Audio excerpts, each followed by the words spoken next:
hello रायजोफोर दिनै आं नै पार्पल लाना फैलायबाय आरोना बे माने बिदि डिजाइननिखौ आं भिडिअ बानायाखै नालाय बेखायनो आङो दिनैहाय भिडिअ बानायनो होननानैहाय माने भिडिअखौ लादों आरोना लोगोफोर दा आं बेखौ थिखांना लाग्रोनोसै थाब-थाबनो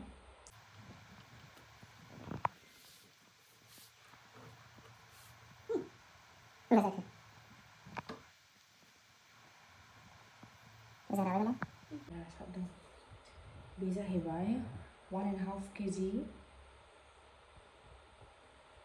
ओमफ्राय दल गोनां ओमफ्राय दा आङो बेखौहाय गस्ला गानहोना लाग्रोनोसै लान्च नालाय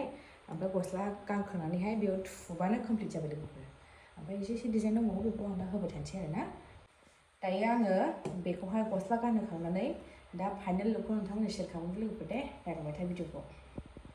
नै लोगोफोर बेखौ बानायनोनो माबा 11-12 मिनिट्स लाबाय आरोना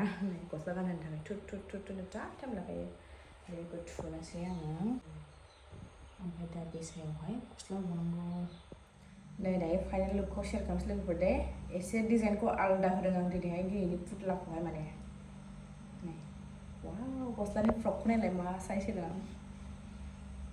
माबायदि नुदों लोगोफोर बाटारफ्लाइ सोना होबाय सानबोलावरि 10 थाखा ओमफ्राय दा जुदि बेयाव होनांगौबा ओरै ससे नायनो माने नामा ओंखायनो माने लिरना होबाय आरोना कन्टेनावनो ओमफ्राय दिनैनि केकआ माबायदि जादों नोंथांमोना कमेन्टआव खोन्थानो लोगोफोर बाय बाय